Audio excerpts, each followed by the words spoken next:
All right. Welcome back to the Resilient Humans podcast. And I have an awesome guest today. It's Kari Schneider. She was manager of the strength and conditioning at the Canadian Sport Institute for 5+ years, head strength coach for many Olympic and national level athletes, and has worked with multiple leaders in multiple industries across tech, health, finance, agriculture, you name it. So kind of a jack of all trades and also master of many. So welcome to the show, Kari. Kari, how are you doing today? Thank you so much. First of all, thank you for having me on. And it's okay. I get I have a 4-letter word for a name, so it gets said in all sorts of ways. So thank you for having me on. And yes, I have currently, for many years, I work with companies and leaders of companies and consult in leadership and culture creation and do executive coaching. But as you mentioned, I came from a background in high performance sport. I had my dream career as the head strength coach for multiple national teams and individual athletes for many years, and worked very hard to get into that position, which was phenomenal. So whatever you want to talk about, I'm excited to dive into. Awesome. We were chatting a little bit earlier, and we have I guess a similar starting path. So you started a gym back in 2005. Is that correct? Yeah. Tell me about that process, because that was about the time when I started getting into CrossFit or functional fitness. And I like what you said. You kind of started it before it was cool. So Yeah. Can you dive into that and tell me about that process? Yeah. You know what? I started it from a lot of passion, and the passion came from not the normal thing. A lot of us are gym rats. We love to lift. We probably started to lift at some formative time in our lives. For me, as in high school, but that's not what had me start a gym. What had me start a gym was that I was already in my dream job. I loved working where I was working. It was the highest level of sport. I was a head strength coach for the men's and women's national volleyball teams and all the B teams. I worked with regional national swimmers, triathletes, rhythmic gymnasts, hockey players, football players, Paralympic athletes, and whoever I wasn't working with, or myself and my assistants, then I was contracting other strength coaches out to work with them. So we were in charge of whichever national sports were housed in the middle of the country in Manitoba. And there's only 5 sport institutes across the country.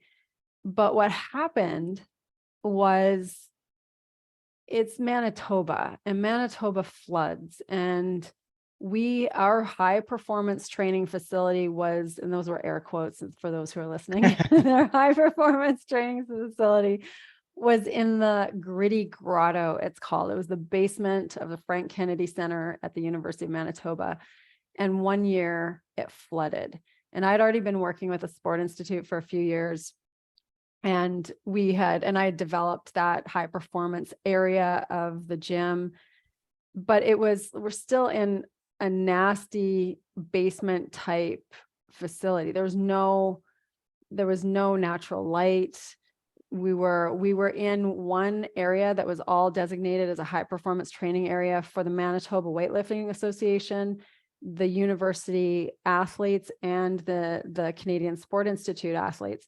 So our national level athletes were sharing space with some other athletes, and it flooded. So all of those people were put somewhere else. And so we were put in what was called Lipset Hall, and it was a condemned military base. So it literally boarded up, and the athletes were training in there, in the gymnasium and in the weight room.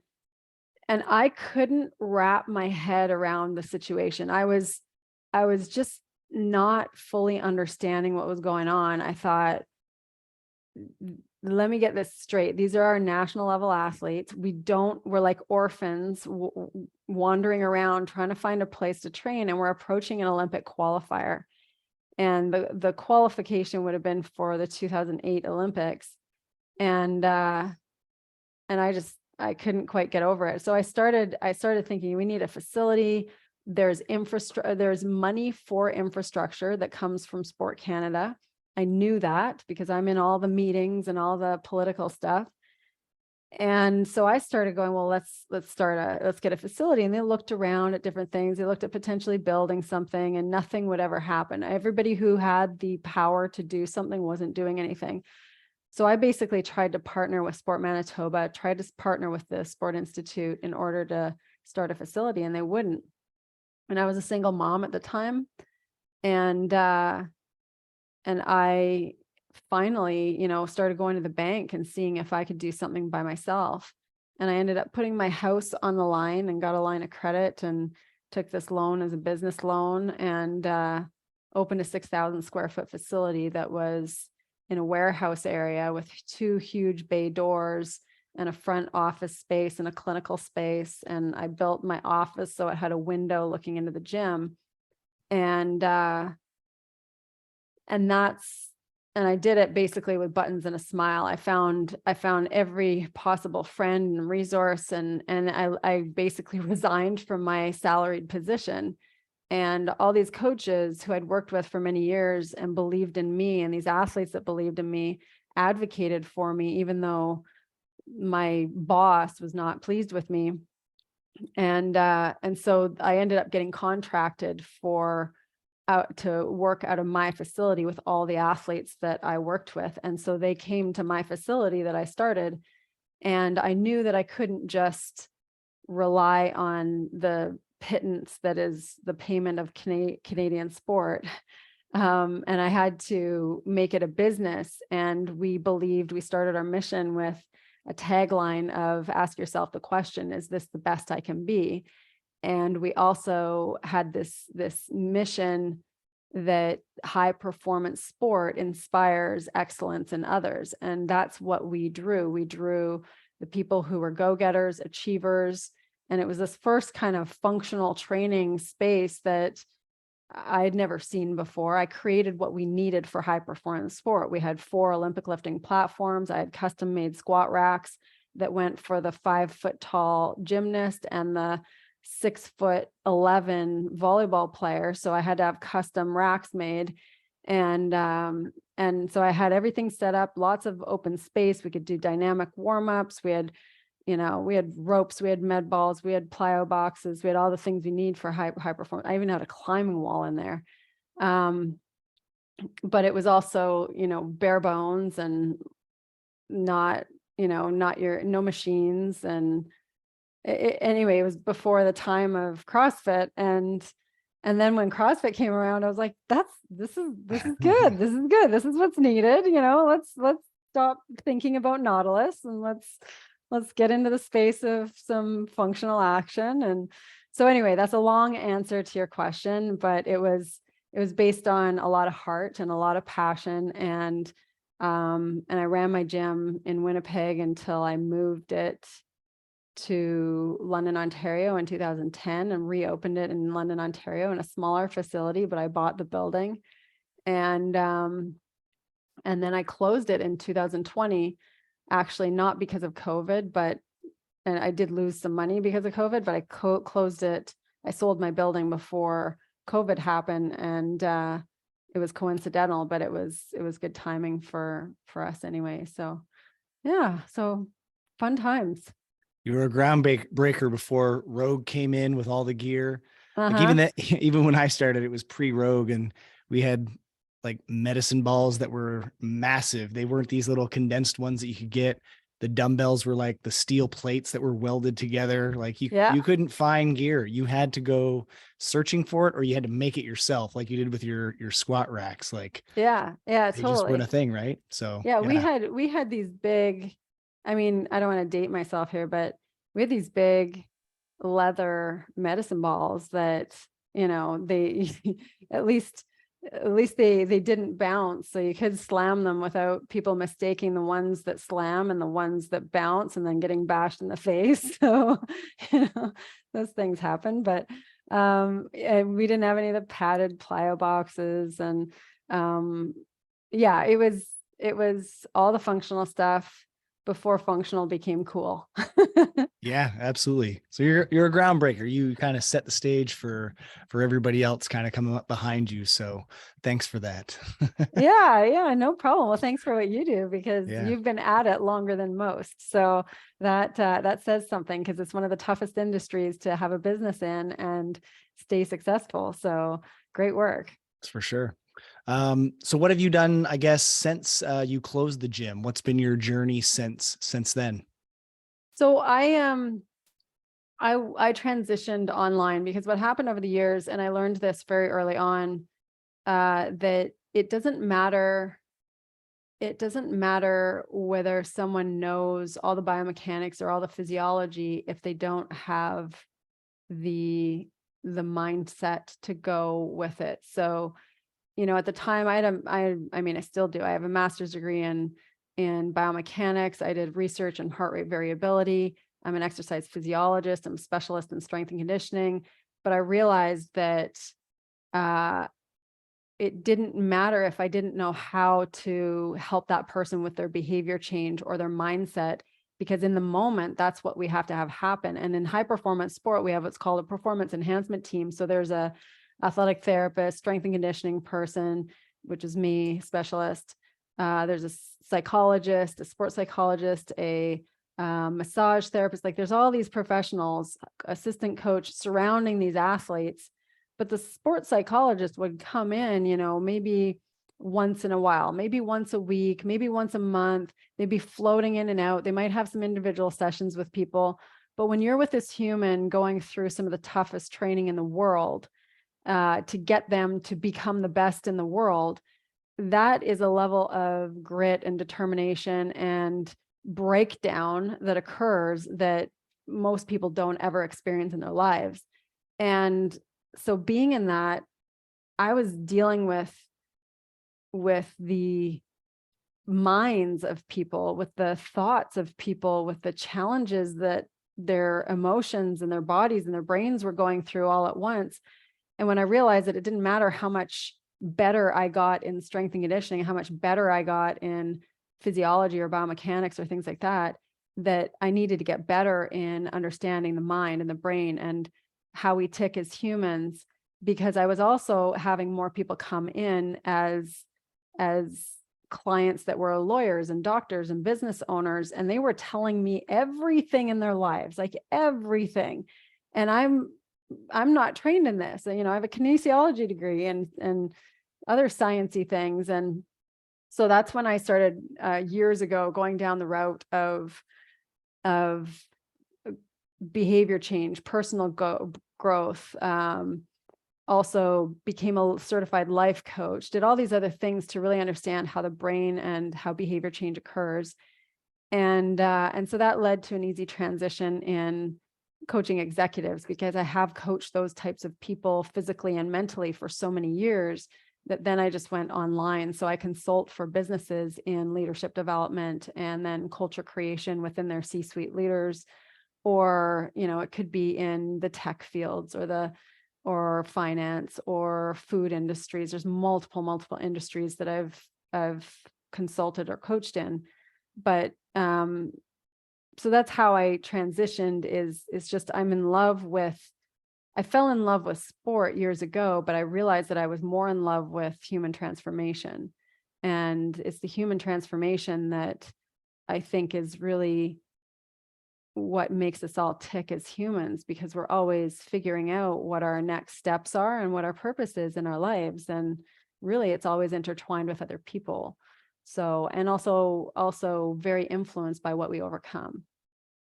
I can relate to that on a lot of levels. Like, same thing. When I started the gym, it was all about the fitness and the physical, same kinesiology background. So, that was it. I wanted to learn all about the biomechanics and the physics and all that stuff behind it. But that didn't change anybody's behavior. It was neat for me to learn and know, and like, I can tell you the angles and what's going to give the most force and all that, but nobody else cared about that. That was the weird part. Like, why don't you care about this as much as I do? So, and then when we get over ourselves and how much we know, then we can actually help the person. Yeah, absolutely. And so, same thing, like going through these transformations or seeing these people go through transformations with the assistance of a coach and somebody that can help them through those thoughts, struggles, the stories that they're telling themselves. It allows for more.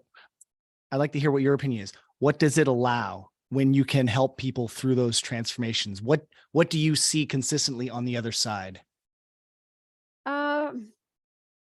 When someone has that breakthrough and they go through something, and I've seen a lot of them in so many different forms, on the other side, it's almost like an aha. They can look back at themselves and go, holy cow, why couldn't I see that? Why can I see this so clearly now? And back there, whether it was a month ago or a week ago, I was so in it that I couldn't see any of that.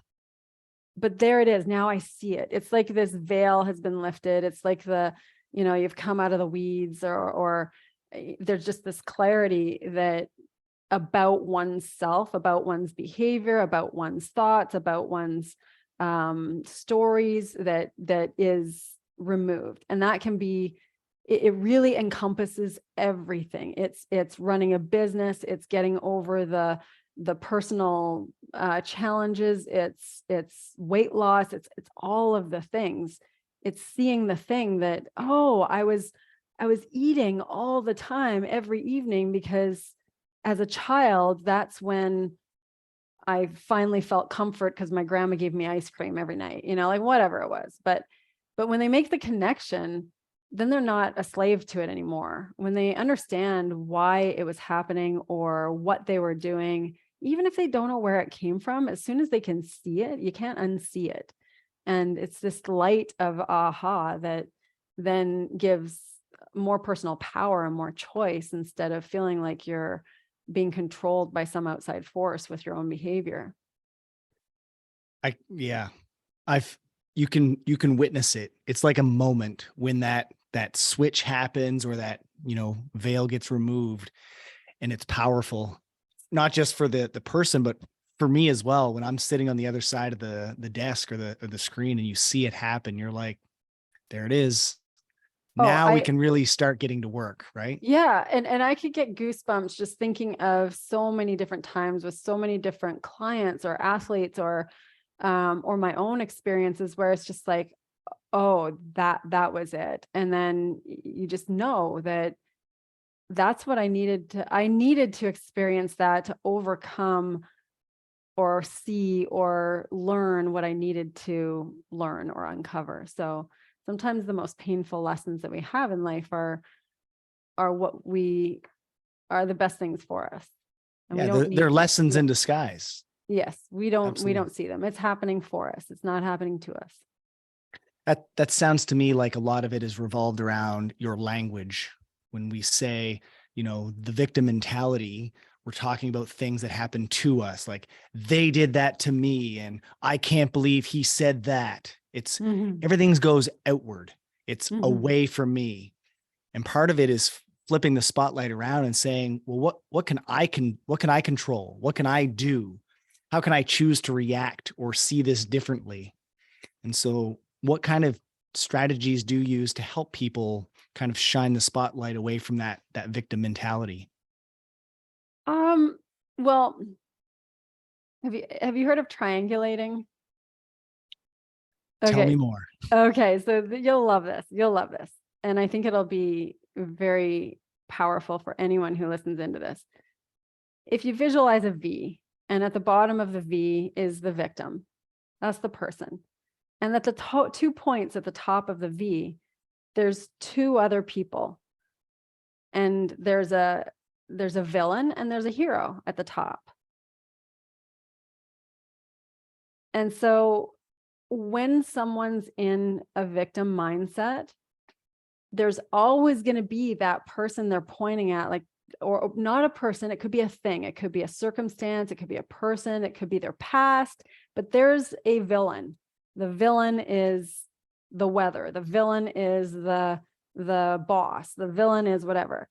And then there's the hero. If the villain was the boss, maybe the hero is that other job. Oh, I want to quit that boss and go to this other job. That's the hero. So when someone's in victim mentality, there's always going to be a villain and there's likely going to be a hero. But when we get out of victim mentality, then we see things for what they are. And they're just other humans, other circumstances, all going through their own thing in the world. However, if you drew a second V connected to the first V, and let's say you just stay in the victim mindset. And as an example, let's use the thing I talked about earlier. Let's say you've got the villain that's the boss, and you've got the hero that's the new job. So if you stay in victim mindset and you keep going and time goes by, there's the timeline, and you're moved over to that victim in the second V, you look up, there's still going to be a villain and a hero because you're still in victim mindset. But guess what? The villain now becomes the new job. What was once the hero is now the villain. And now in victim mindset, you're looking for a new hero. So what happens in victim mindset is it perpetuates, the pattern perpetuates. The victim is always going to look for the new villain and the new hero. So as time goes by, the hero ends up becoming the new villain, and then you look for a new hero, and it goes on and on like that. And that happens in jobs, it happens in relationships, it happens with whatever's going on. And we use it, especially in the victim mindset, and women do this a lot. And I don't want to throw women under the bus because we all have there's different things that go on in masculine and feminine energies, but we look to connect with others through our problems with trauma bonding. So we can complain bitterly about all the things that are going on, but it keeps us in victimhood. It's one thing to express what happened, but it's a whole nother thing to continue to blame, continue to see how bad it is for ourselves. But when we get out of that, then it's things are happening in my work, but it's not about that person doing it to me. It's something I'm learning in the environment called my life. I see that. I feel that the victim mentality almost kind of lands on a spectrum, and those that are at the high end, like you can just tell, like that's a victim. Like they play that victim card constantly. They almost get addicted to it because there's a sense of attention, like they get something out of it. Yeah. And then they just keep looking. Oh, well, who's the next victim? Oh, that's Yeah. over. Who's the next one? And they just, like you said, it's that perpetual cycle, and it never ends until they choose to get out of it. Yeah. And they is us, because it's all of us. And we've all been a victim, meaning gone into that mindset at some point. And I'll call it the pity party, poor me-itis, whatever you want to call it. But we will go there because suffering is part of our human nature. And I'll redefine suffering as it's the pain we have about our pain. There's going to be pain in the world. We're going to have things go wrong. We're going to have a problem. And if we just allow that pain or that emotion or whatever the negative thing in our life is, then that's one thing. But when we have more pain, when we have pain about our pain, meaning, oh, I can't stand that this is happening to me, versus it just happening to me. It's the meaning that you give that pain. Exactly. And when that goes on and on and on, then we're perpetuating our position in that victim role. But when we can identify it, then it's easy for us to get out of the victim role, because we're going to be in it at some point or another. But when we can recognize it, then it's the easiest space to go, okay, I'm going to be my own hero here. And when I can be my own hero, then I can bring myself to a new space or get support from my coach, from my training partner, from my family member to explain what's gone on, have the support, compassion, and then pick myself up, or get support to pick myself up. Right on. That's a cool visual, the V thing. I really like that. I know that for you, not everything's been sunshine and rainbows along your journey. Can you talk about a time where you kind of overcame a significant challenge and maybe the discovery of depression in your own life and how you dealt with that? Yeah.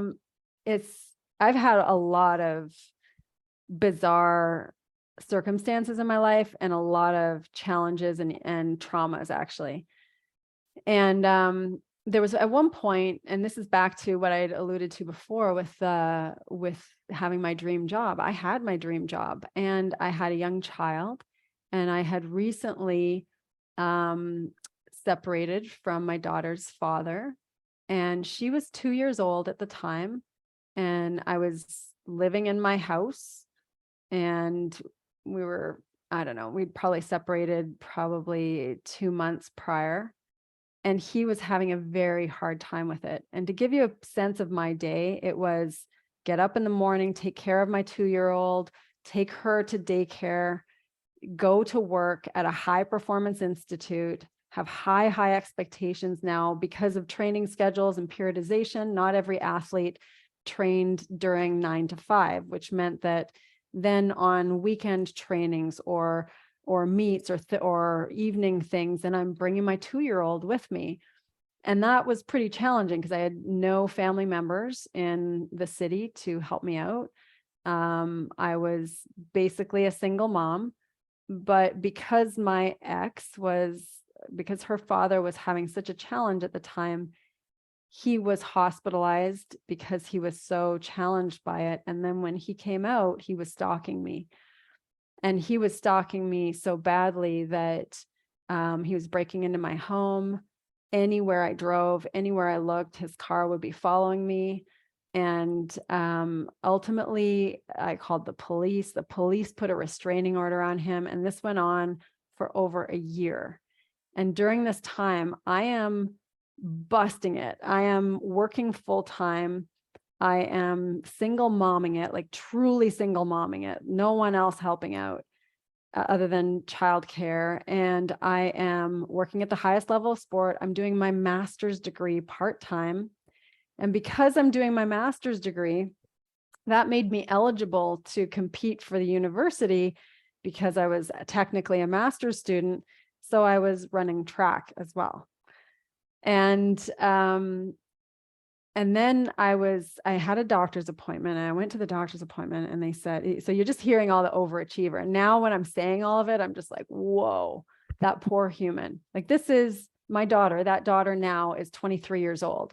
So this is literally 20 years ago. And I'm thinking about it with compassion and going, that poor woman, holy cow, like what is she doing? And she doesn't see any other way. And so I went to the doctor and I said, I'm so tired. And she says, she kind of looks at me and I said, like, I just don't know how I'm going to this. And I didn't say everything that was going on in my life, but she passes me this sheet and it has a bunch of questions and it's just like ticking off yeses or nos or something like that. And I'm ticking the things off. And then she looks at it and she says, well, based on how you've answered this, you're depressed. And that hit me like a smack in the face. I was like, me? Overachiever me? Like, what? Yeah, do you see that I do everything in the world to create my worth in the world? Like, what do you mean? So I was really surprised. I'm like, what do you mean depressed? And she says, well, you need to schedule things in your life that you're really looking forward to. You need to have some time to yourself. You need to, do these things. Otherwise, I would suggest medication.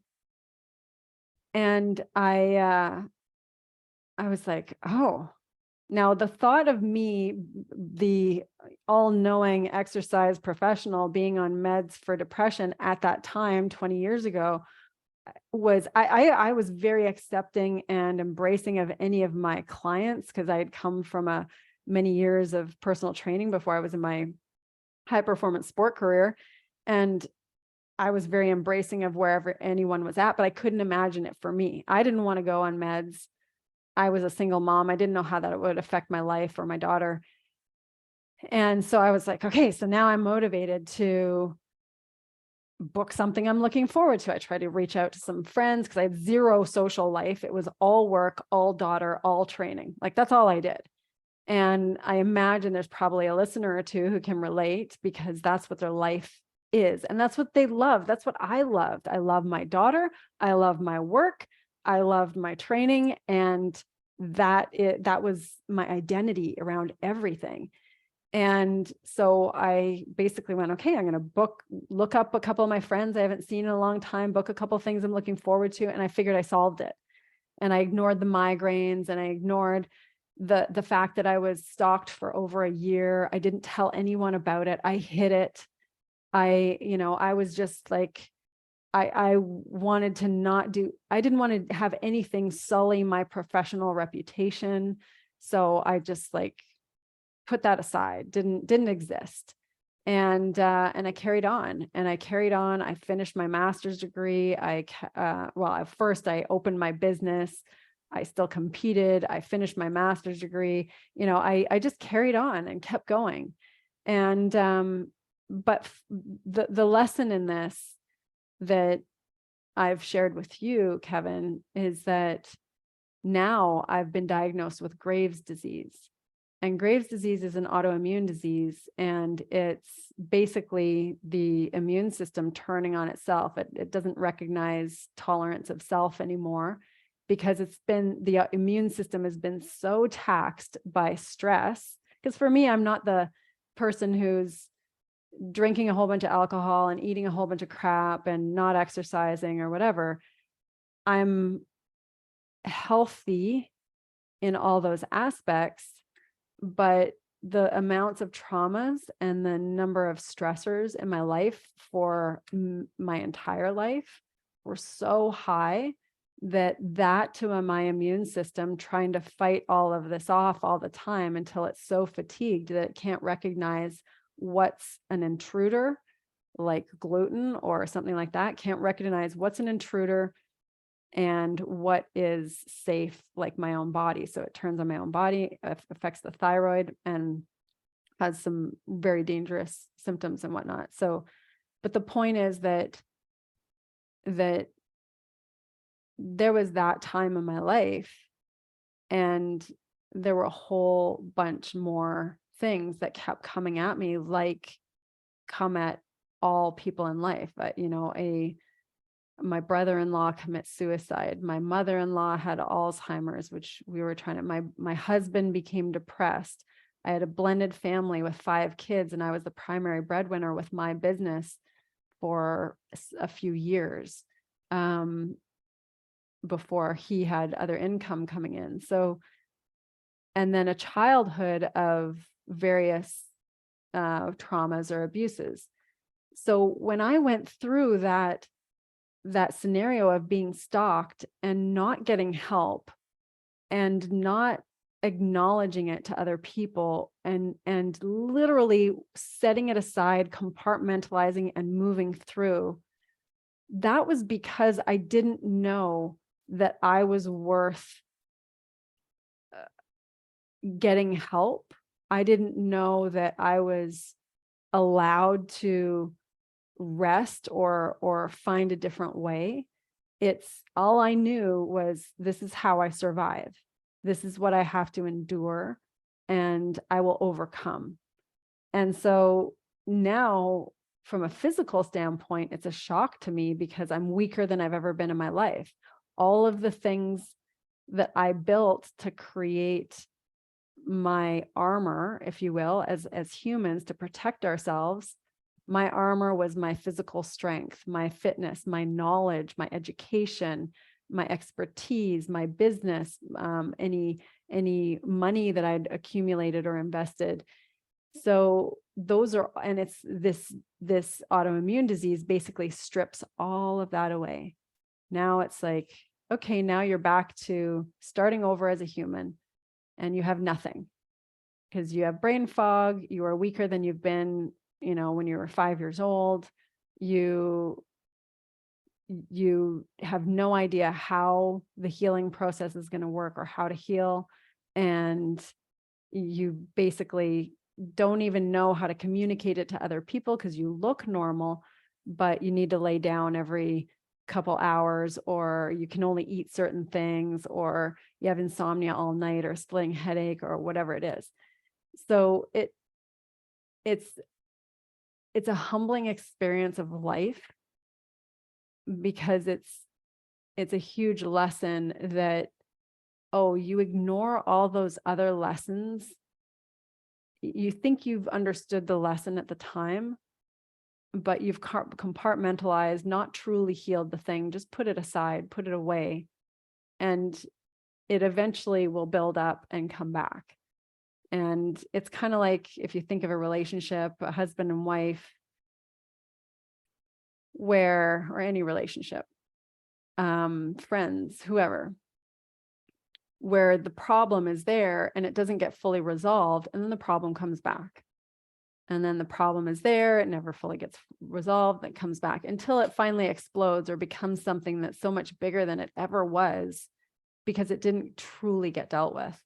And that's what I didn't have the skills or the tools to, I didn't know that I could have had access to therapy. I didn't know to say no to certain things, because I thought that I had to do everything because that's what would make me worthy in the world or important to others. So it was that transactional love of, okay, if I'm creating value for the world and I'm creating something for you, then that means I'm valuable or I'm worthy. So it's an interesting, very interesting journey called life. Long answer. So when you back there, let's go back 20 years ago. Mm-hmm. You didn't know it at the time. How would somebody that's currently going through that recognize that and then be able to do something about it before it's 20 years down the road?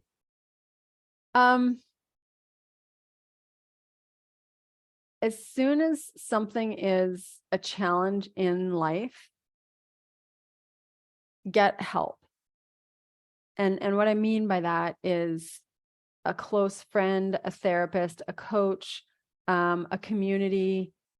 Get help for that thing. Find someone else who's experienced that thing and come out the other side and get help. Because to experience it alone, our own brains don't know how to process traumas that happen in our lives. If you feel, for instance, for me, being stalked for a year or other traumas, if you're feeling unsafe most of the day, so you're either performing really high or feeling unsafe or protecting another human. If you're feeling unsafe most of the day, that's not normal. And when I say normal, a lot of people think, well, I can handle what I went through. And this is especially with clients I've had who are first responders, police. I've had homicide inspectors as clients, and the PTSD is rampant. It's rampant. And so things like EMDR therapy, or there are incredible progresses in microdosing in specific drugs like psilocybin, or like there's so much progress that's been made. And yet we tend to isolate ourselves, especially when we're going through something hard. So don't isolate. Tell people what's going on with someone you trust who's got more experience in the world than you do. So then you have another human's perspective. And if they're a solid human, they're going to tell you whether they can help you or help you get some other help. Because I just didn't have one of those. I didn't have a parent, a relative. I wasn't telling people around me because I didn't want it to look poorly or have them not feel like they could rely on me in my professional career. Because I thought, well, I'm a single mom, and if they knew these other things were going on, maybe they'll think I can't do my job. I was a female in a largely male-dominated role. So I was doing way above and beyond what my male peers would have done, because I was proving myself, because I was automatically being viewed as, oh, can she do the job? I'm a small female, mostly working with male athletes double my size.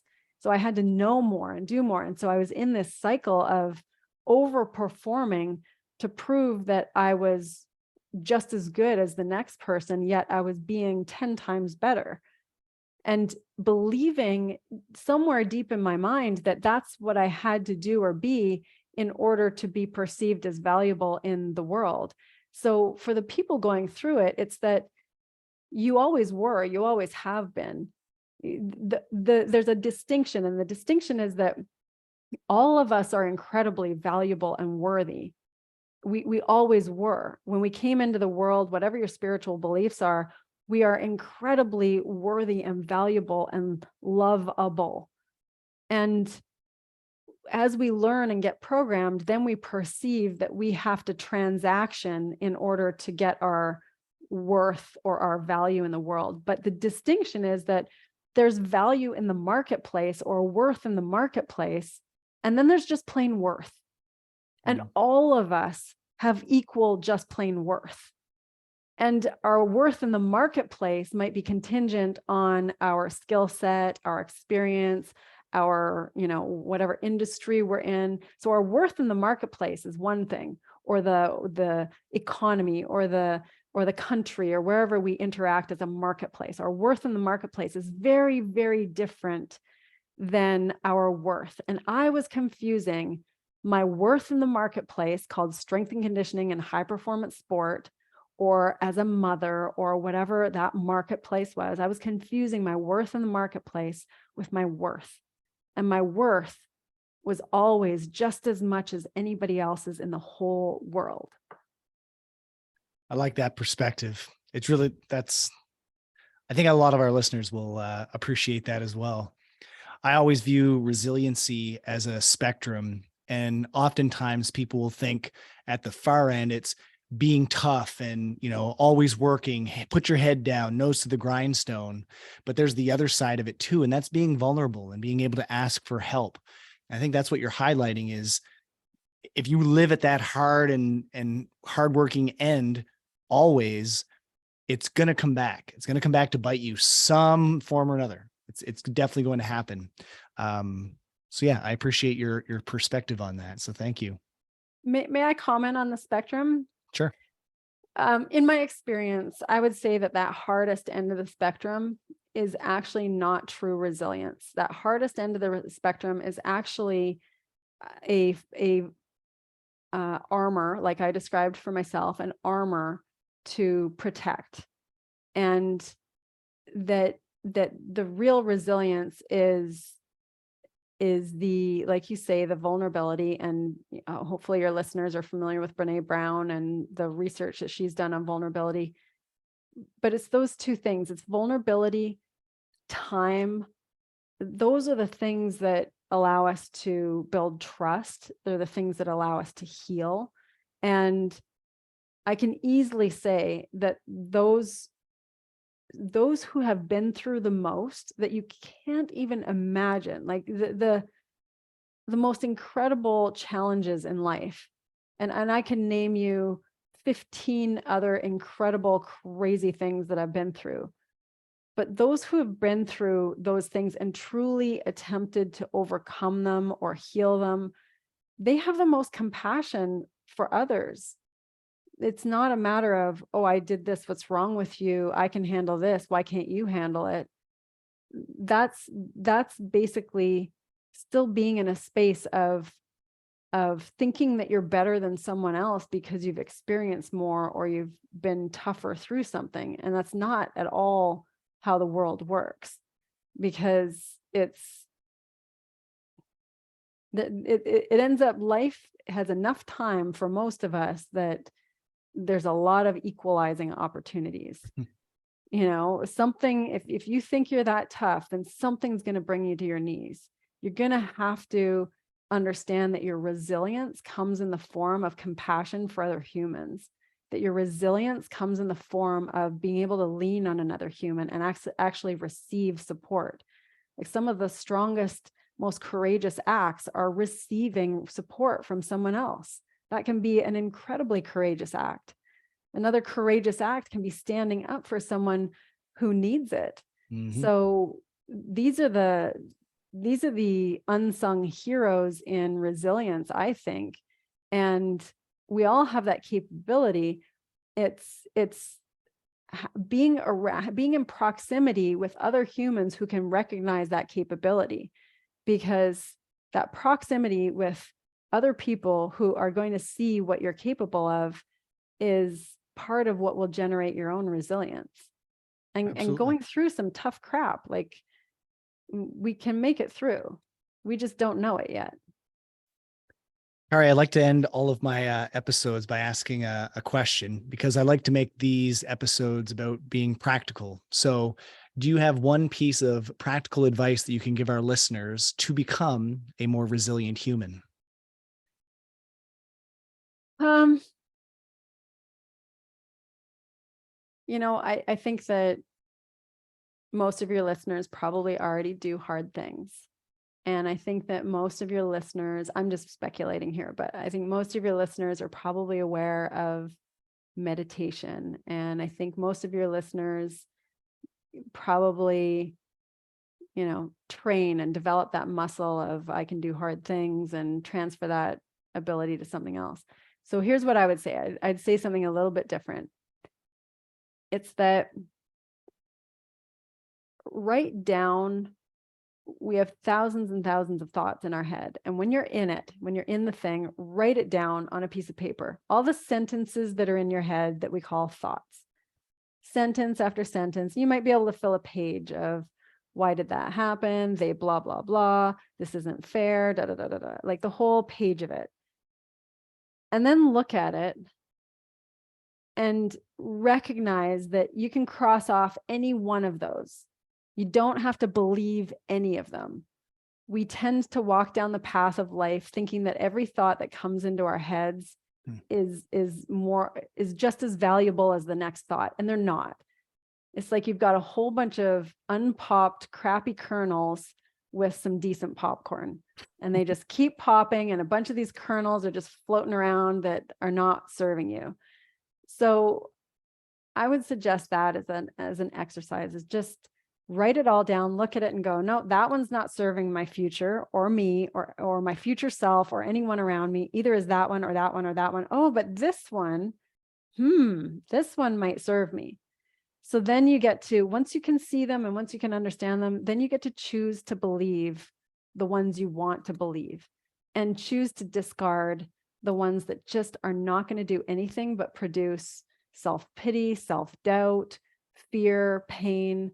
Whereas you pick the ones and they're going to produce some hope or some compassion or some confidence. I can do this. I can get through this. That might produce some confidence. So then you can pick consciously which thoughts to keep versus which thoughts to be ruled by that don't work for the future that you want. Absolutely. And I say sometimes the pen can be heavier than a barbell, and it's going to require a lot of strength to pick it up and start writing. But trust me, it will be valuable if you do it. It'll help slow down those thoughts, get them on paper. And then, like you said, you can evaluate what ones do I want to put some time and effort into actually doing something about. Kari, I'd like to give you the floor. How can people find you, listen to more of what you have to say, or connect with you? Great question. Thank you so much for asking that. And I love the pen is heavier than the barbell. I like to say the faintest pencil is stronger than the strongest memory. So I love the analogies. We are at theempowered.ca. That's our website. On Instagram, we're at MP. What are we at?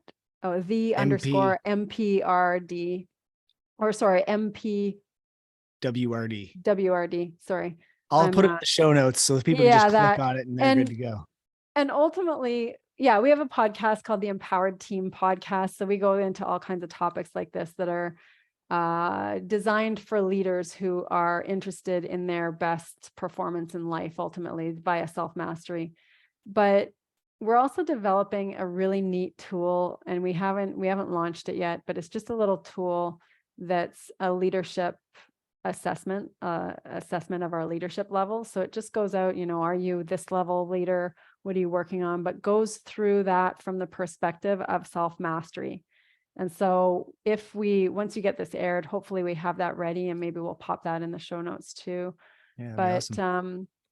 Yeah, just reach out. We're on Facebook too, and LinkedIn, and all the places that people hang out on. And, do the things on. So we are happy. And we also have, actually, I can probably provide a discount code for your listeners. We have a little course called Sleep Tonight for Achievers. It's been something that I see high performing people constantly have issues with sleep. And it's something that's just so pertinent to our overall health. So it's a little, well, it's a powerful, but efficient course that is all about how you can actually get some solid sleep. And that'll be in there for you too. Sweet.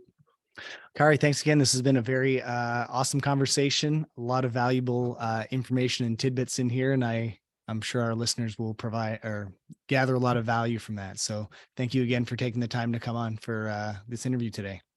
Thank you so much, Kevin. And as a fellow podcaster, I'm going to ask your listeners to pop you a rating and review, because that's how these, pop that 5-star rating, because that's how these podcasts get a little traction.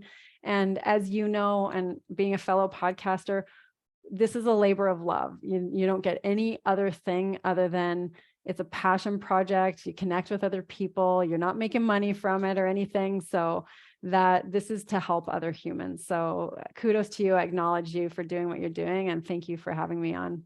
Thank you very much.